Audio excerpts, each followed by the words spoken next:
আসসালামু আলাইকুম। কোয়েল পাখি পালনে সবথেকে বড় সমস্যার সম্মুখীন হতে হয় ডিমের সাইজ নিয়ে। আপনারা যদি লক্ষ্য করেন তাহলে এই ডিমটা দেখবেন পাতলা আবরণযুক্ত, একদম পলিথিনের মতো, আরেকটা ছোট এবং আরেকটা বড়। বড় হলেও ডিমের আবরণটা হচ্ছে একদম নরম টাইপের। কি কারণে এমন হয়ে থাকে অবশ্যই আপনাদেরকে জানতে হবে, জেনে বুঝে তারপর সেই অনুযায়ী চিকিৎসা অবশ্যই আপনাদেরকে করাতে হবে। যদি পাখিগুলো সুস্থ সবল থাকতো তাহলে কিন্তু এরকম সমস্যা দেখা দিত না। যাই হোক, আমরা অনেকেই রয়েছি যারা নতুন করে কোয়েল পালন শুরু করে দিয়েছি। উদ্দেশ্য একটাই, প্রফিট করতে হবে। এরকম ডিম আপনারা পান বা না পান, অর্থাৎ ডিমের কোনো সমস্যা থাক বা না থাক, আপনারা প্রতি মাসে ভিটামিন AD3E দিয়ে আপনার স্কিনে দেখতেছেন ওষুধটা, এটা দিয়ে 1 গ্রাম 4 লিটার পানিতে দিতে হয়। এটা নিউটেক কোম্পানির, অন্যান্য কোম্পানির হয়ে থাকে।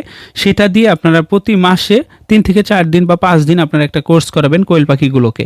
আপনার কোয়েল পাখির যদি সমস্যা নাও থাকে এরপর আপনারা করানোর চেষ্টা করবেন। কি কারণে করাবেন? এতে করে ডিমের যে পার্সেন্টটা সেটা বেড়ে যাবে। কতদিন বয়সে ওষুধটা দিতে হবে, অর্থাৎ ভিটামিন AD3 কথা বললাম, এটা কতদিন বয়সে দিতে হবে?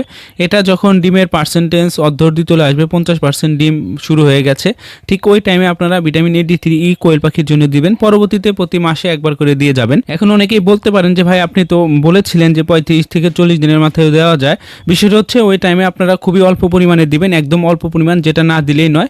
কারণ পেটের ভিতর যদি ডিম বড় হয়ে যায় সেক্ষেত্রে কিন্তু ডিম পাড়তে কোয়েল পাখিগুলোর সমস্যা হয়ে যেতে পারে। কোয়েল পাখি পালনের ক্ষেত্রে খুব বেশি ওষুধের প্রয়োজন হয় বলে আমার জানা নেই, কারণ হচ্ছে এখানে ভিটামিন AD3E রয়েছে, ক্যালপ্লেক্স অর্থাৎ ক্যালসিয়াম, সেই সাথে জিঙ্ক, এগুলো দিলে হয়ে যায়। ডিমের যে সমস্যাগুলো আপনারা শুরুতেই দেখলেন, অর্থাৎ ডিমের সাইজ ছোট, পাতলা আবরণযুক্ত, খোসা নরম, এগুলো মূলত ক্যালসিয়াম অভাবের কারণেও হয়ে থাকে।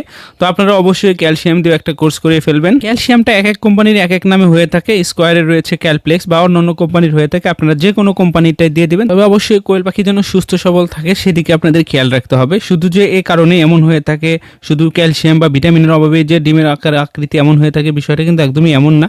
যদি ভালো মানের খাবার না দেন সেক্ষেত্রে কিন্তু এমন সমস্যা দেখা দিতে পারে। এর বিষয়টা অনেকেই বুঝতে পারেন না, সে বিষয়টা অবশ্যই ক্লিয়ার করা দরকার। সেটা হলো 0 থেকে একদম 55-60 দিন পর্যন্ত একই খাবার আপনারা দিয়ে যাবেন।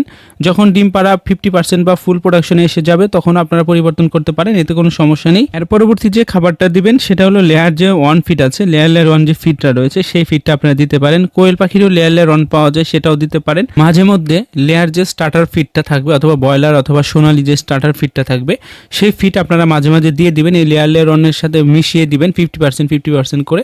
এতে যে সুবিধাটা হবে সেটা হলো কোয়েল পাখির ওজনটা পড়ে যাবে না, কোয়েল পাখির ভালো একটা ওয়েট থাকবে, ডিমের প্রোডাকশনও বেড়ে যাবে। পাশাপাশি মাসে যদি আপনারা ওষুধ দিয়ে কোর্সগুলো করাতে পারেন তাহলে আলহামদুলিল্লাহ আমি বলবো আপনারা কখনোই লসের সম্মুখীন হবেন না। যদি কোয়েল পাখি ভালো থাকে, অর্থাৎ পাখি যদি ভালো থাকে, তাহলে আপনারা অবশ্যই প্রফিট করতে পারবেন।